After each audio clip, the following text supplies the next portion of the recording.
Hello guys, welcome back to my channel. Meron tayo dito guys na Toyota Hiace commuter 2014 model. Bali guys, ang problema nito, ayaw umi-start ang makina, lumalagatik lang daw ang starter, minsan naman daw okay naman daw. Kaya ito guys, ang may-ari pumunta dito sa shop ko para patingnan yung kanyang sasakyan. Bali guys, tanungin natin yung may-ari guys. Bali guys, ito yung may-ari.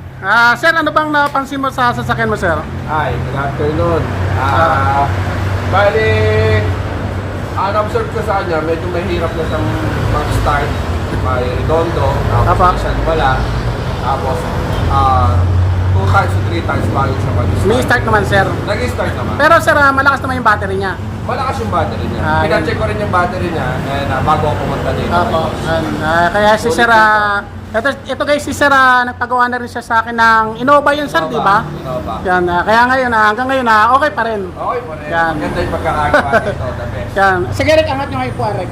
Yan guys, Toyota Hiace. Sir, shoutout ka muna. Shoutout sa family ko, sa Van Tour, Isam, biyahe ko. Sa mga taga South Spring, yan. Yan, si sir. Malapit lang dito yan. Dito yan sa Anlalay, Binyan, Laguna. Yan, sir, maraming salamat sa iyo. Yan, bali, Toyota Hiace commuter. Kung meron kayo guys na mga ganitong sasakyan, wag nyo munang papapalitan ng battery o starter motor. Kailangan guys, check upin mo ng mabuti para hindi kayo gagastos ng malaki. Yan, ito guys, pakita ko sa inyo. Ayan, voltmeter. Yan guys, ilawan natin. Teka ako Marek. Yan kayo guys, kung meron kayong mga voltmeter o mga nakalagay rito sa cigarette lighter, kailangan guys, kapag in-start nyo, hindi siya babagsak ng 8 o 10. Tulad na ito guys, meron tayong voltmeter. Sir, madalas na mangyari? Bagong ano? 2 to 3 days na. Pero dapat, pa-check na din dito. Yan guys, nasa lagpas siya ng 13 o 13 volts. Yan, ngayon i-start natin. Kailangan guys, kapag in-start natin, hindi siya babagsak ng 8 o 10. Yan. Sana sir, lumabas yung sakit ngayon. Yan guys, ini-start mo, idikit mo rin Rick para marinig ng mga viewers natin.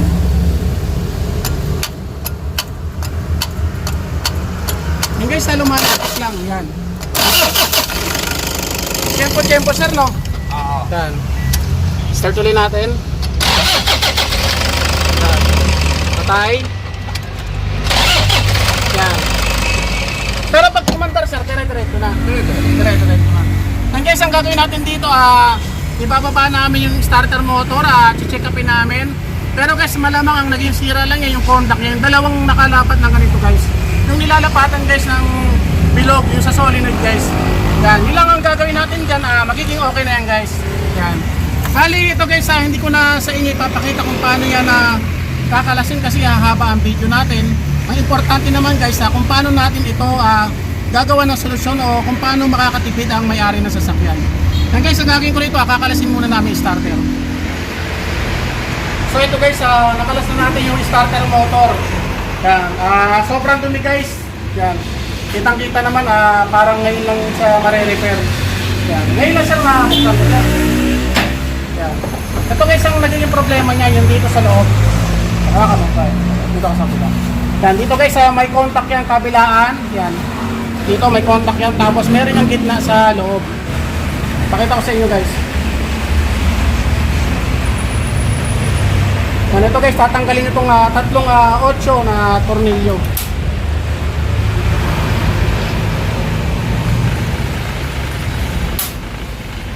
Linisin na natin yan sir. Diretso linis na.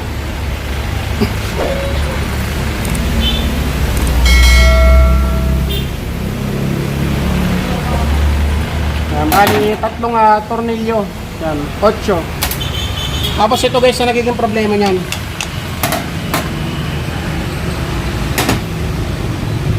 Yan, ito guys, yung gitna. Yan yung lumalapat dito. Yan, ito. Yan, ito guys, ang sira niya. Sobrang dumi. Yan, kabilaan. Yan. Bali, ito guys, may nabibili naman na itong contact na to. Pero titingnan natin kung pwede pa siyang linisin. Pero kapag malalim na, syempre, papalitan na natin.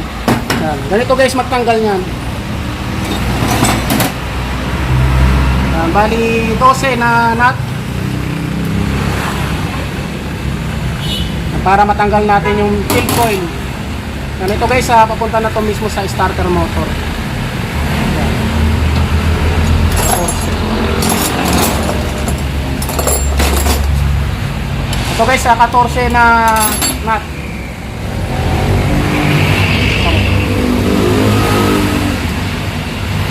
Sobrang dumi sara. Yan.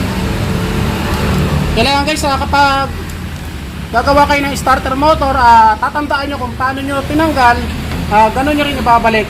Tulad nito guys, meron siyang fibra. Ito rin. Ito may fibra. Yan. Ito guys, kailangan natin ibalik yan. Kasi kapag hindi na ibalik yan, grounded yan. Bali fibra to guys. Tapos ito guys, ang problema niya, isira niya. Yan. Ito guys, sobrang dumi. Yan. Bali, pwede pa naman siya guys. Dumumi lang. Pantay pa naman. Yan, pantay pa naman siya. Yan, lilinisin lang natin yan guys. Yan, dalawa yan, kabilaan. Tatandaan nyo guys kung paano nyo tinanggal, ganun nyo rin ibabalik. Yan, tulad nito, ito yung mahaba, dito nyo ikakabit ulit.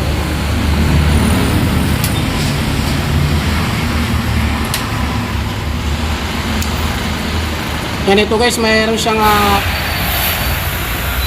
fibra. Yan, kabilaan yan guys, bali dalawa yan. Yan. Tapos ito, mayroon siyang fibra din para dito naman sa outer niya. Yan, kabilaan din yan guys. Yan, ito rin guys ang may problema sa kanya. Yan. Sobrang dumi. Ayun ganito lang yan guys. Kung meron kayong liha sa bahay nyo, linisin nyo na liha. Pero ako guys, meron akong palinis nga dito.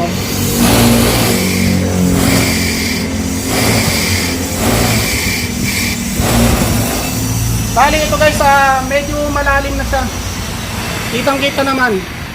Kaya gagawin natin dyan guys, ito medyo pantay pa siya. Ito malalim na. Ang gagawin natin, papalitan na rin natin guys para sigurado. Ang ganyan lang magtanggal yan. Popoktok nyo lang. Yan. Tulad nito guys, mahaba. Dito nyo ilalagay rin sa yung meron siyang parang tenga.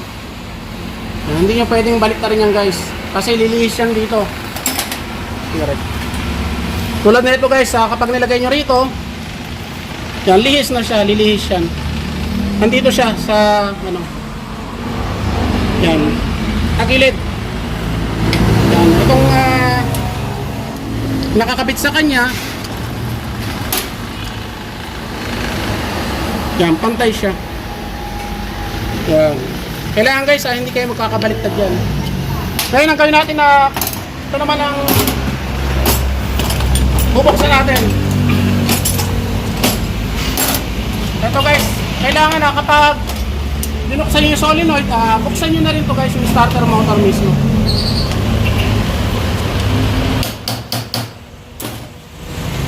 Yan. Bali, dalawang yan, tornilyo. Yan, Philip.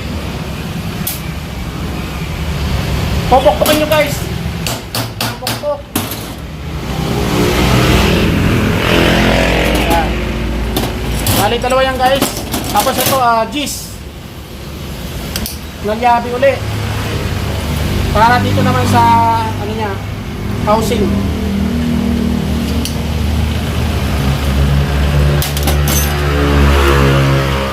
Ito guys, bihira bumigay ang carbon brush nito. Yan. Yan sir, sobrang dumi na rin. Yan guys, sobrang dumi na rin. Kaya lilinisin na rin yan, diretso. Yan. Ito guys, yung carbon brush niya. Yan, mahaba pa naman. Kaya hindi pa natin papalitan yan. Tapos ito guys, yung armature, kailangan linisin nyo na rin yan. Yan. Armature siya.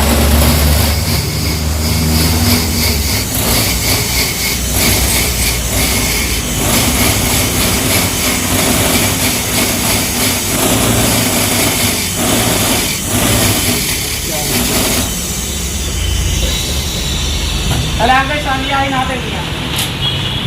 Ayan.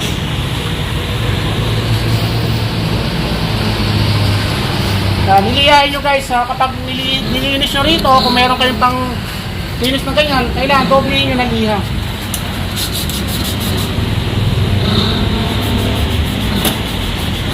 Para lumabas yung kulay tanso.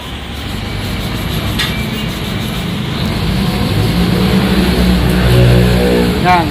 So guys, kitang-kita naman na lumabas na yung kulay tanso. Ngayon gagawin natin, lilinisin natin to. Yan. Tapos ito guys, lilinisin na namin para kapag kinabit namin, maganda siyang tingnan. Tapos pipinturahan na rin namin para magandang tingnan kapag nakakabit na sa makina. So ito guys, okay na, napinturahan na natin. Yan. Ito guys, kapag magpipintura kayo na ito, kung gusto nyo maging maayos talaga ang pagkakapintura nyo, dito yan guys, meron na tornilyo na Philip. Yan.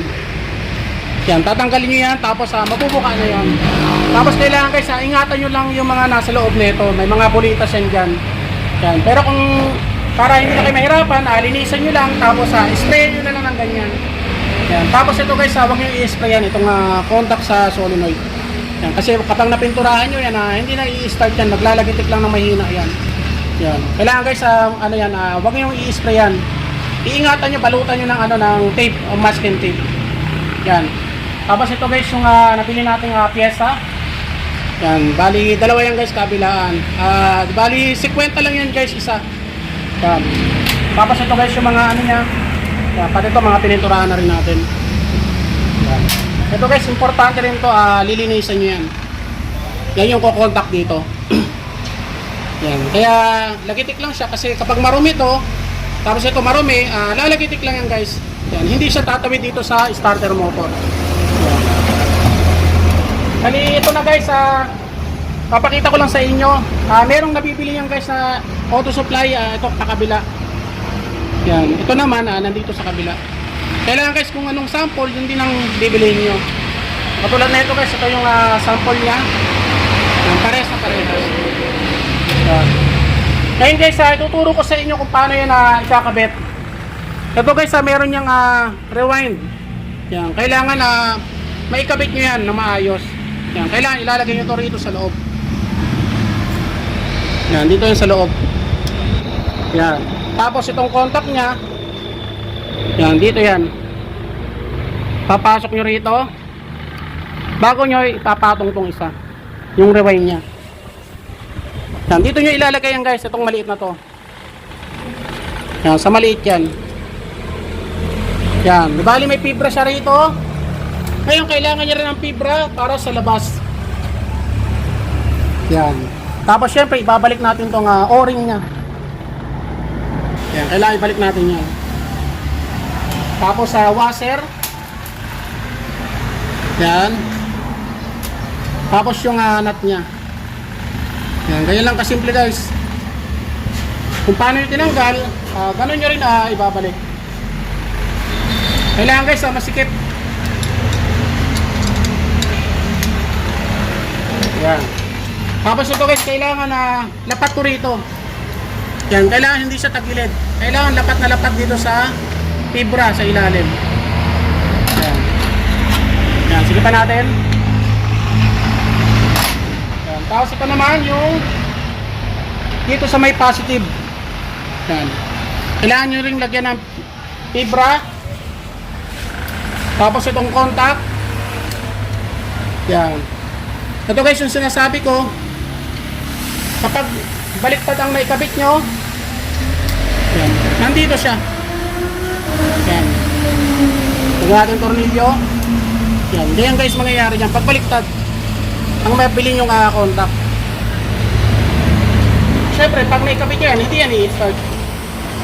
Yan.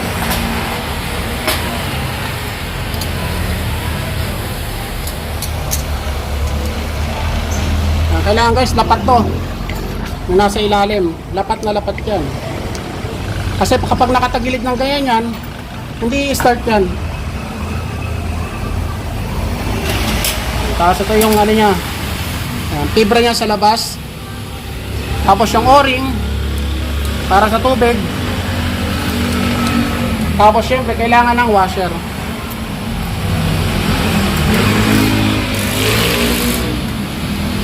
Tapos yung nut niya.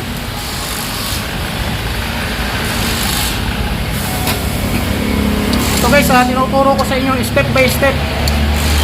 Hindi tayo katulad ng iba na ipapakita, ayaw umandar, tapos papakita, tapos na, umaandar na.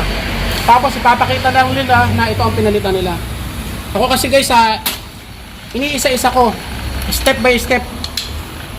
Di baling tumagal ang video, basta sigurado na matututunan ng mga viewers natin. Ano, okay na guys? Yan. Make sure lang guys na masikip ha. Kasi kapag maluwag yan at nilagay nyo na ng main na galing ng battery, pipihit yan. Pag sinikipan nyo, ito aangat yan. Kailangan masikip siya guys. Kabilaan. Tapos syempre, wag na wag nyo makakalimutan tong spring na to. Dito yan. Yan. Tapos ito yung contact nya.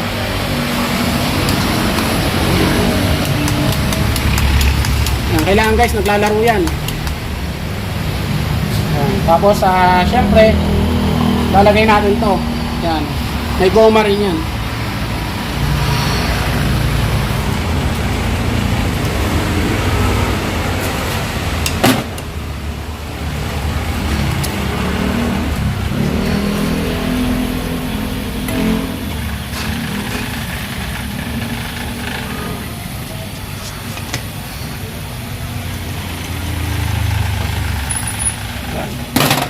Kailangan guys, masikip yan para hindi pasukin ng tubig.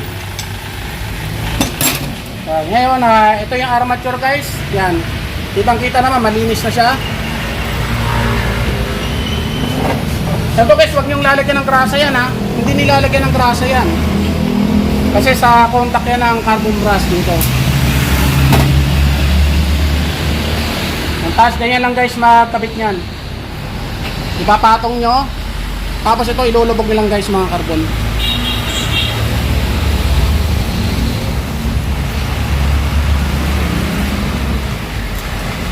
Yan, ganyan lang guys. Tapos syempre meron yung lock. Yan, may lock yan guys. Hindi pa pasok yan. Kailangan may lock yan. Na dito, alam ko dito yan guys sa ano. Kailangan mag-lock yan.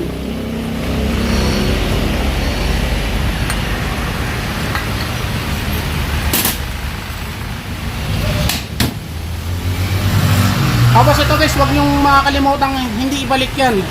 Yung dalawa na to. Kasi sa contact yan ng carbon. Kapag hindi nyo na ibalik yan, hindi ko contact ang carbon. Kasi ground yan ng holder ng carbon.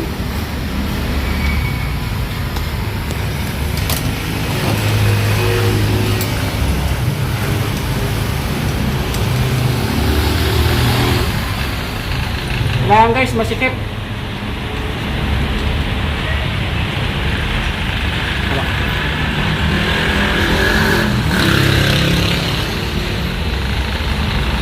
Yan, ito guys yung ano niya, field coil.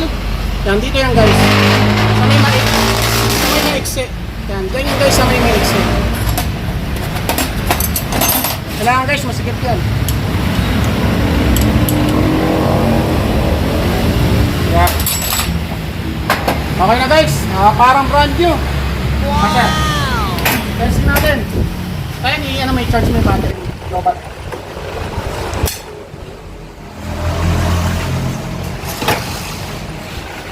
Yan, ito guys yung galing ng battery. Kailangan guys, yung galing ng battery, hindi siya mag-i-spark. Yan, hindi siya mag-i-spark. Kasi kapag nag-spark yan, baliktad yan guys. Ibig sabihin nandito yan sa kabila. Yan dito. Kailangan hindi yan mag-i-spark. Yung galing ng battery. Kapag nakakabit na sa makina. Yan, kaya mag-testing yan guys. Positive. Tapos kailangan nyo ng positive na isa para sa solenoid.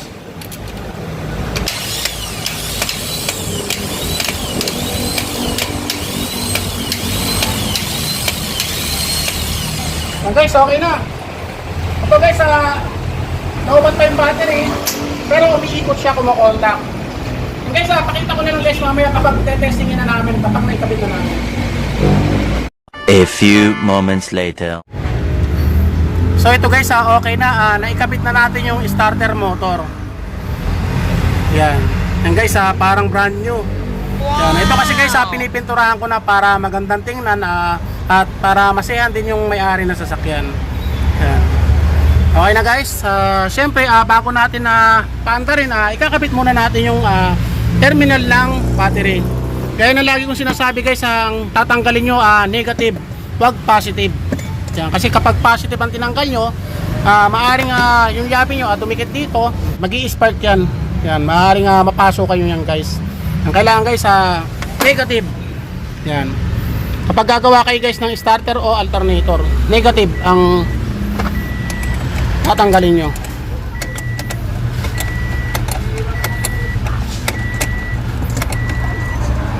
Yan. Okay na guys. Tapos syempre start na natin. Yan. O natin susi. Yan. Tama rin.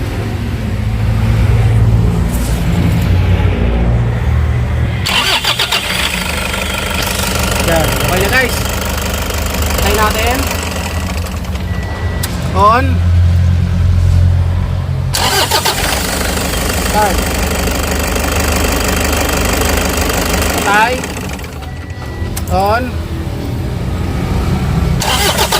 Start. Patay. On.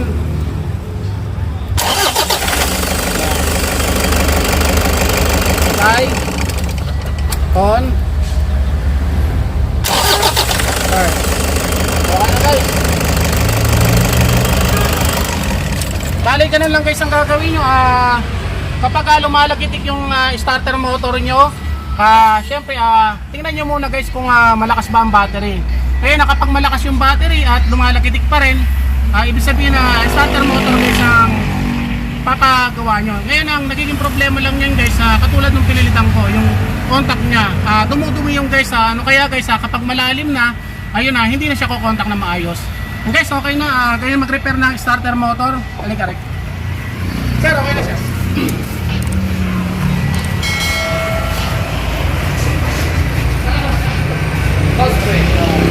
Ito guys, dalawang beses ko lang nagawa sa kanya, pangalawang ngayon. Una guys, yung Innova, hanggang ngayon okay pa. Sir, okay na sir, maraming salamat. Thank you. Okay dito, ay Paladin, Barangay Candanay, Pinyan, Laguna. Sulit. Yan naman yung video niya. Lahat ng moves, kahit ano, step by step, alam niya at alam niya lahat ng ginagawa niya. Kaya dito ako lagi na. Sir, maraming salamat sa iyo. So yun guys, sana may natutunan kayo sa isinartong bagong video. Sir, maraming salamat.